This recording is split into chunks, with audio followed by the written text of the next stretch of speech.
Shalom, selamat pagi jemaat Tuhan. Berjumpa kembali dalam Doa Pagi Online. Mari hampiri hadirat Tuhan, bawa diri kita datang padanya. Ku datang ya Bapa dalam kerinduan, memandang keindahan-Mu. Ku berikan segalanya, semuanya yang ada. Ku ingin menyenangkan hati-Mu, oh Tuhan.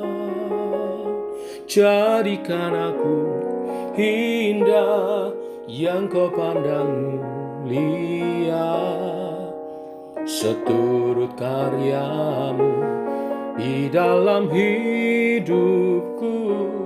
Ajarku berharap hanya kepadamu, taat dan setia kepadamu Tuhan.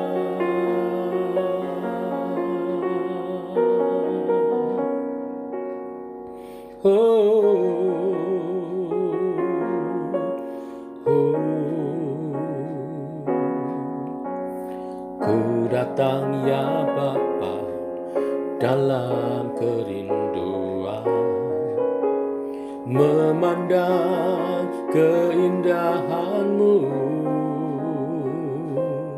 Ku berikan segalanya, semuanya yang ada.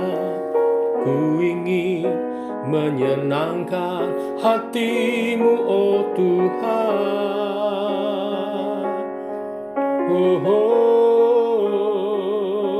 Jadikan aku indah yang Kau pandang mulia, seturut karya-Mu di dalam hidupku. Ajarku berharap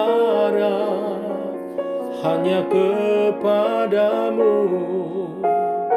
taat dan setia kepadamu Tuhan.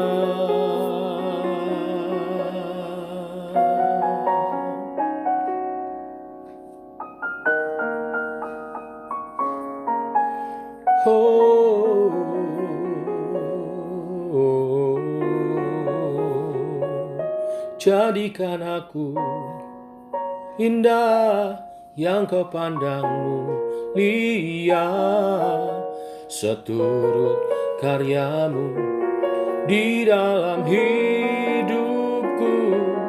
Ajarku berharap hanya kepadamu,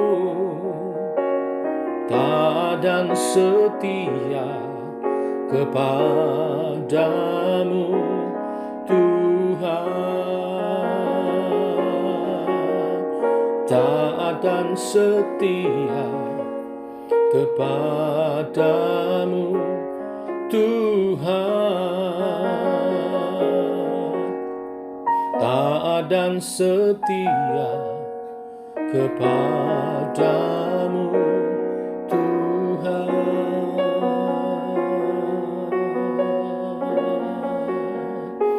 Oh, haleluya, ku mau taat setia. Biarlah pujian ini menyatakan kerinduan untuk hidup taat dan setia sebagai hamba-Mu, sebagai murid-murid-Mu. Bimbing kami oleh kebenaran firman yang sebentar kami renungkan dalam nama Tuhan Yesus Kristus. Amin. Bapak Ibu, kita lanjutkan renungan firman Tuhan pagi hari ini. Lukas pasal 19 ayat 11 sampai dengan yang ke-27. Judul perikop perumpamaan tentang mina. Demikian firman Tuhan. Untuk mereka yang mendengar dia di situ, Yesus melanjutkan perkataannya dengan suatu perumpamaan.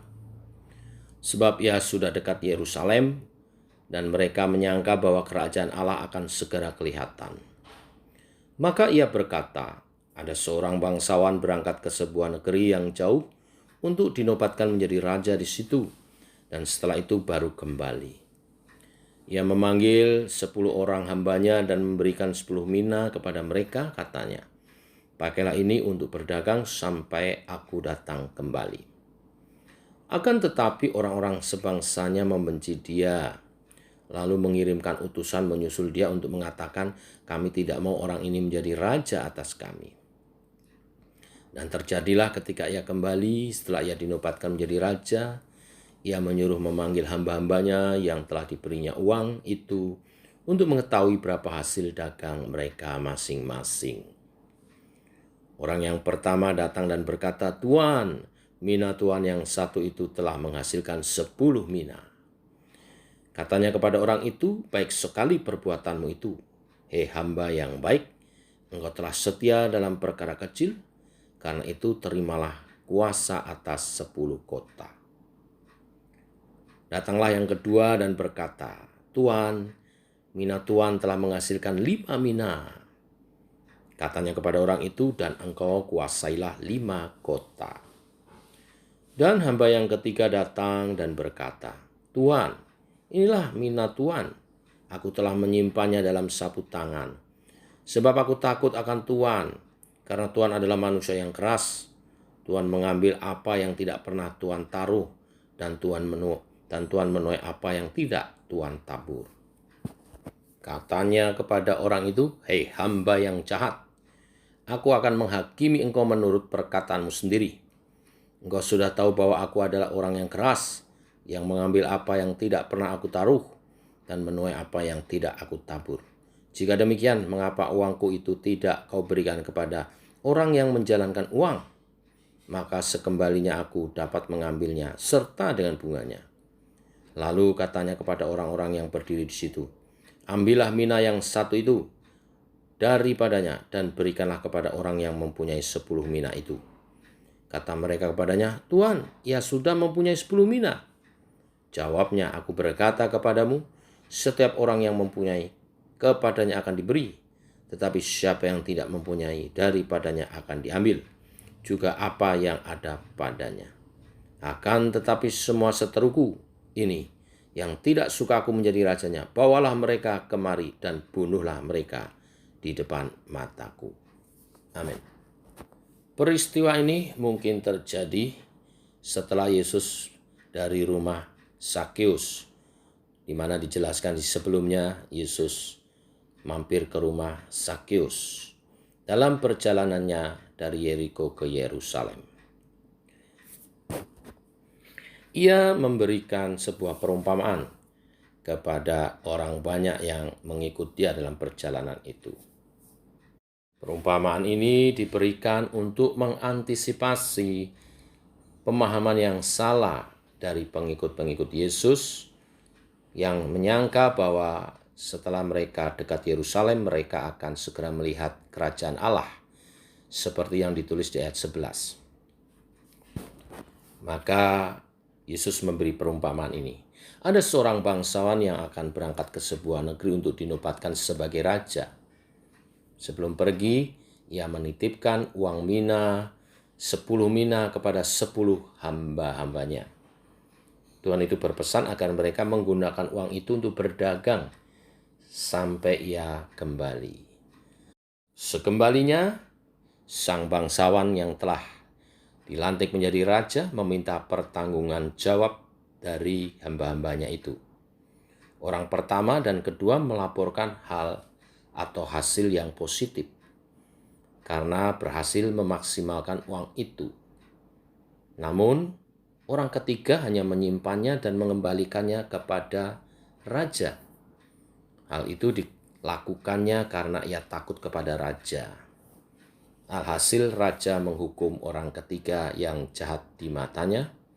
Juga orang-orang yang ketika sang bangsawan pergi untuk dilantik jadi raja itu menyatakan kebenciannya dan berusaha menggagalkan pelantikannya sebagai raja.